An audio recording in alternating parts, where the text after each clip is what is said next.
You fasting or something? Oh, look at you. You look so pitiful. Oh, I know you going through. Oh, you so spiritual. Oh, No, listen, that's not what we're going after here, because we're taking the focus off of God and we're putting the focus on us.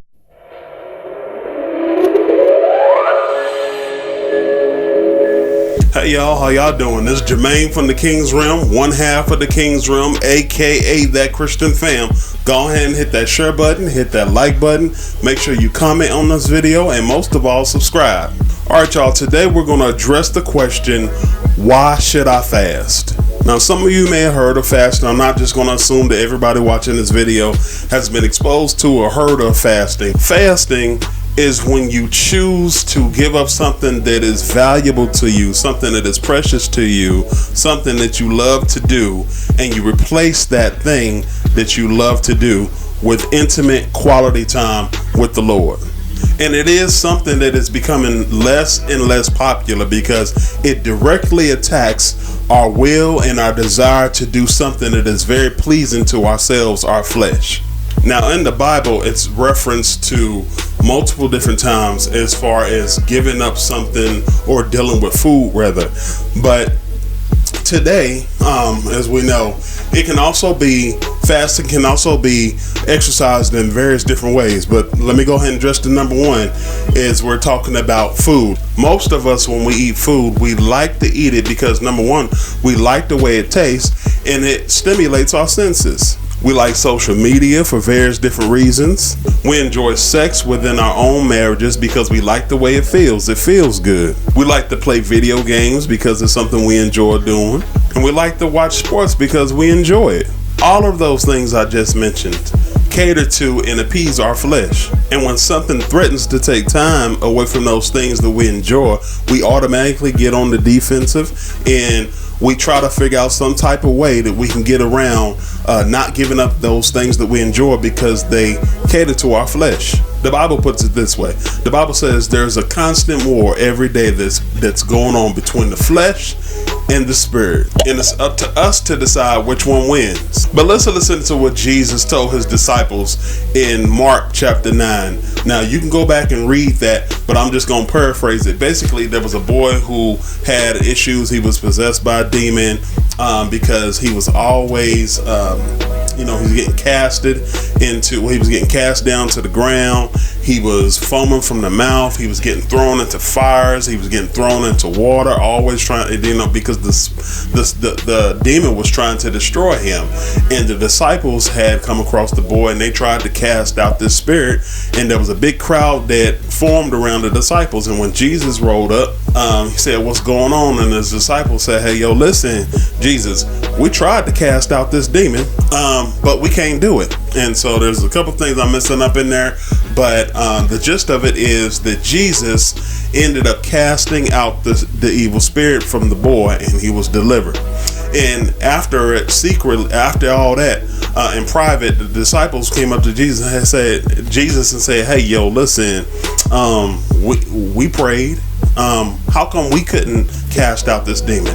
And Jesus told them, he said, "Listen, some things only happen and come out and come forth by prayer and fasting." And that's the second reason why I believe fasting is not so popular, because it's just so easy to pray. When you think about prayer simply involves me asking and requires an action on God's part. But fasting requires me to put my faith in action and denying my flesh and drawing closer to Him, and by faith believing that my desired outcome will come to fruition on my obedience and drawing closer to Him. And with us living in this age of secular humanism or selfism, to keep it plain, that's not going to be very popular. Now, there are several reasons why we should fast. Number one, it can help us get closer to God. Number two, it can build our spirit man up. And if you've been on this Christian journey for any length of time, you know how vital it is for us to keep our spirit man strong, so that when our flesh tries to rise up, we don't give in to the flesh. Also, it can help us to clear our head, to get a clearer head, to get a clearer perspective, and it helps our decision making. Also, it has major health benefits like losing weight, better quality of life. It also helps our reproductive organs by giving them a break. So I'm gonna say that with a little caveat, with a little asterisk, because I want us to understand that when we actually are to fast, those benefits right there, that should be a byproduct of us fasting. So our ultimate goal should be to get closer to the Lord, and by us doing that, a byproduct can be a healthier lifestyle, or losing weight, or a healthier digestive system, those type of things. But I believe if we're going to be spiritual about it, we shouldn't go into it looking to gain something. But if we happen to gain something, we happen to lose something, rather, that's all the more better, because it's just a byproduct of us seeking a better relationship with the Lord. Now, I know some of y'all out there asking, how often should we do it, and how do we do it? Well, there's no set in stone period of time that we should fast. Like, you don't have to fast for 6 hours, for 12 hours, or for 24 hours. You pray about it, and whatever number seems comfortable to you, and something that's going to feel like some type of sacrifice to you, go with that number, or go with that time period. Now, as far as the frequency and how often we do it, we shouldn't look at it as some one-off occurrence. Like, we don't just fast one time at the beginning of the year, but we should actually make it a lifestyle. For example, just like with us going to church, like, we don't go to church on Sunday and that's the only day out of all the 7 days that we're somewhat spiritual and are great in our moral behavior and all that type of stuff. No, Christianity is a worship experience, and worship is a lifestyle, and it's something that we should be consistent with regardless of where we are or who we're around. And we need to take that same mentality with us when it comes to fasting. Fasting shouldn't be some one-off occurrence that we just do at the beginning of the year, and then the rest of the year we just forget about doing it. No, we need to actually work it into our Christian walk and make it something that is a normal thing. I'm not saying that we need to do it several times a week or once a week or anything like that, but it should be some type of frequency, or the level of frequency should be more than just 1 or 2, 3 or 4 times a year. And how should we do it?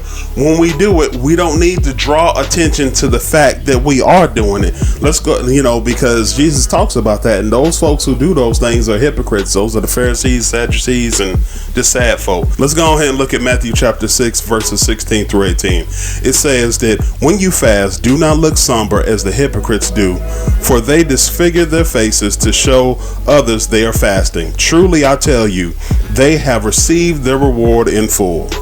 But when you fast, put on oil on your head and wash your face, so that it will not be obvious to others that you are fasting, but only to the Father who is unseen. And your Father who sees what is done in secret will reward you. So basically, listen, don't try to draw attention to the fact that you're fasting. Now, listen, if someone sees that you're depriving yourself of something of value, so it doesn't necessarily have to be food, it could be something else that you enjoy doing, and they notice that you're abstaining from those things, and they ask you a question, if you're fasting, you ain't got to lie. You can tell them the truth. Yes, I'm fasting, but it shouldn't be to where you made it so obvious that you're fasting that that sparks curiosity in them, and they say, "Hey, you fasting or something? Oh, look at you. You look so pitiful. Oh, I know you going through. Oh, you so spiritual. Oh, No, listen, that's not what we're going after here, because we're taking the focus off of God and we're putting the focus on us, as if it's something that is strange and just so pitiful and so terrible and so painful.